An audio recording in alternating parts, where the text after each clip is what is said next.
'Tis I, once again, with Mr. H. By our roaring fire, so let's get the star on just for a quick minute.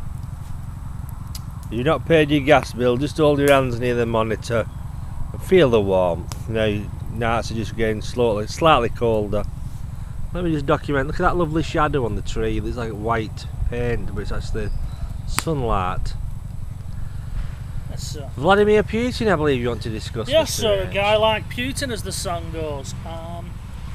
What's your thoughts on him? You think he's a strong leader? I mean, he's lived out, some would say because he's a dictator, but he's lived out a lot of the other Western leaders, hasn't he?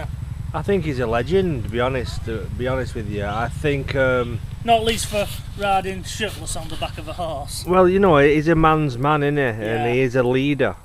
Where Barack Obama's like a fucking... Pussy, isn't he? He's like a little fucking mincy fella, isn't he? You know what I mean? But Putin's like an 8th dan in judo. But he's, according to Farm, he's sticking his fingers up to the New World Order, if we're led to believe that. And he's banning all fucking genetically modified food from Russia. He wants to make Russia the biggest exporter of organic food. So I do respect his stance in Syria, you know what I mean, sticking up for Assad. You know what I mean, because they just want to come into... The West just wants to come into Syria and fucking rape the country, control the bank, take the gold and the oil. And Putin's weighed in and said, like, no, I'm fucking on his side, you know what I mean? And, that's why they won't do anything, yeah. You know, but because they're quite scared. What's happening with war in Syria? We don't hear much anymore on news, do we? You know what I mean? It's still going on, it's still ongoing. You know. The thing is with it, somebody once said about America, that they're bullies. They try and push their nose in every little corner of the world. I know the world's only if there's something in it for them. Oh, of course. There's lots of areas in the world where there's atrocity taking place. There's Tibet, where the Tibetans are getting slaughtered by the Chinese, but there's nothing really in it for the Americans. So let them carry on. Before you know, people just condemn Putin. What I'll say about him is, just watch some videos on YouTube of him talking. Yeah. And one of them he said, during the 1990s when Russia was trying to convert from communism over to a democratic way, they withdrew their naval fleet from international waters. Yeah. They took them back to Navy ports. Yet America carried on patrolling waters. Now the reason they was patrolling waters beforehand was because of Russians. He says, so what was you patrolling against? Why do you feel the need to have bases in every country? Yeah. What are you protecting against? Yeah. Well, there's a great video of Putin, and he's talking to these factory bosses. They own these massive factories, and they're saying we're closing these businesses. Yeah. Have you ever seen it? No, I'm not. So. And all these people have got to be laid off. And Putin says, like, if you close these businesses, you can fuck off out of the country. Yeah. You know what I mean? I think they was actually closing them. There was like but he said if you do that, you can fuck off. You know what I mean? Obviously not so eloquently as that, you know, but he is a man of the people. I'm sure he's a despot, you know what I mean? But don't you have to be to run a country as wild as Russia? Yeah. You know what I mean? But compared to who we've got, you know, well, we don't have a leader, do we, at the moment? Theresa May. Well, yeah. She's now our Prime Minister. Albeit not a Prime Minister that's been elected. I mean, whatever your views was on David Cameron, he had been elected, where she's not. She's like Gordon Brown was. Yeah. She's forced on us. But we need somebody who's strong. We've never had a strong leader, really, since, and I hate to say this, Margaret Thatcher. No. We have never had one, and before that, probably Winston Churchill. What's your thoughts on Corbyn? I think he's a flashy pantser. I'm sorry to say it. His problem is if he had a party that thought same way as him, perhaps we would have something from him. But for him to build a party from grassroots up will take a hell of a long time, longer than he has. Do you not think that he is the last chance that this country or the world has an idealistic leader? No. Do you not think so? I think his party won't back him for a start, and he never...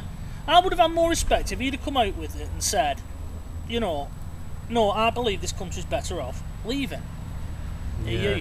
You can't sit on fence in politics, sadly. Well, he said that was quite disappointing when he said he voted Remain. Yeah. Because I don't understand why he did that. And Unless he's just bowing to pressure. And his supporters started looking towards things like, well, he did it with a smile on his face, so perhaps he didn't, and he'll have voted Remain. You know, once that machine got hold of him. Do you remember when he wouldn't? One of his earlier faux pas was something to do with the insult. He didn't sing national anthem. Do you remember that? Yeah. And they stated, press office, from now on he will sing it. He may be a Republican at heart, I don't know. Yeah. The problem is, you see, he's been plucked from the back seats, where he's just been a backbencher for, you know, I think it's Islington he's over. I don't actually think he's been plucked. I think the people have got behind him, and when he does these public addresses, I mean, he gets tens of thousands of people, and you know what I mean. What I'm saying is, though, the time has come to. We need somebody in this country. We're at a crossroads, and we do need somebody to stand up. The only man, as I can say, in politics who has ever nailed his colours to the mast and never wavered, took the shit that comes with it, is Nigel Farage. Yeah. He's the only man who's ever done it. He had a belief that this country should leave the EU, and he pushed. He took the abuse of not only people on streets and that, but from his peers as well. Yeah. And Corbyn's just playing it safe. You cannot go through the honeymoon period. That was where Tony Blair fell flat. He tried to carry on with honeymoon period 10 years after he'd been elected. Yeah. You can't do it. On a similar note to Corbyn, what do you think about the new London Mayor Sadiq Khan turning on Corbyn? As soon as he got into power, he was going to one of he was seen going to one of Rupert Murdoch's fucking big bashes. Yeah. And now he was called a mayor to Corbyn's. He's turned on Corbyn. Have you any thoughts on that? I don't really know much about Sadiq Khan, sir, but again, I know he was a Remainer. He was a very staunch Remainer, wasn't he? What can you say? Once they get their feet under the table, it's amazing how their idealistic just tendencies kind of ebb away.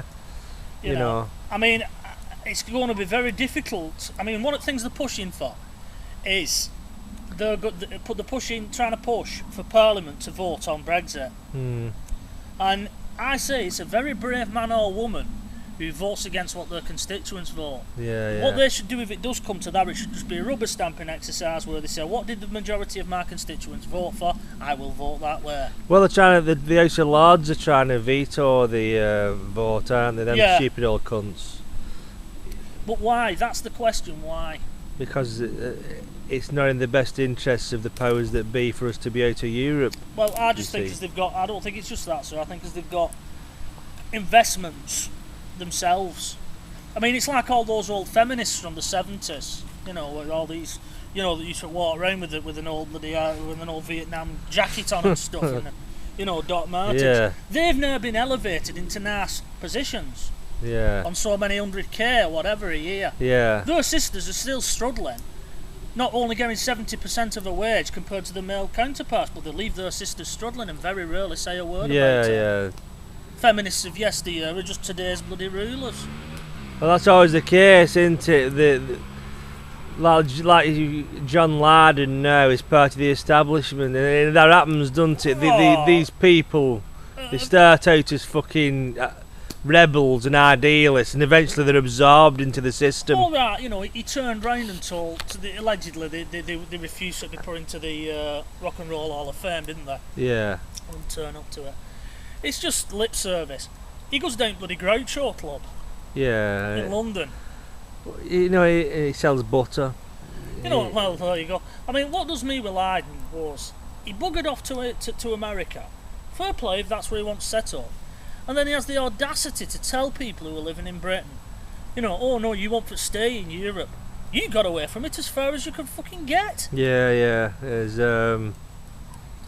But again, I'm sure a lot of that punk generation that was rebelling, they're with the Ford Granada on bloody. Well, it's like the baby boomers of the 60s and the hippies. They're all the bankers of today. All these peace and love exponents of yesteryear are the fuckers who are actually running the world now. You Yeah. know what I mean? Are in positions of power. And the selfish, sir. That's the trouble. That's what happens with business. That's the one big fault of capitalism. It's how much can I make for myself. They're all frauds, sir. Each and every one of them, and I think we'll leave it there. Except Putin, he seems to be. Except Putin, yeah. Vote Putin and subscribe to this channel. Thank you very much. We've done over 10 minutes on this one, so we're going to go now.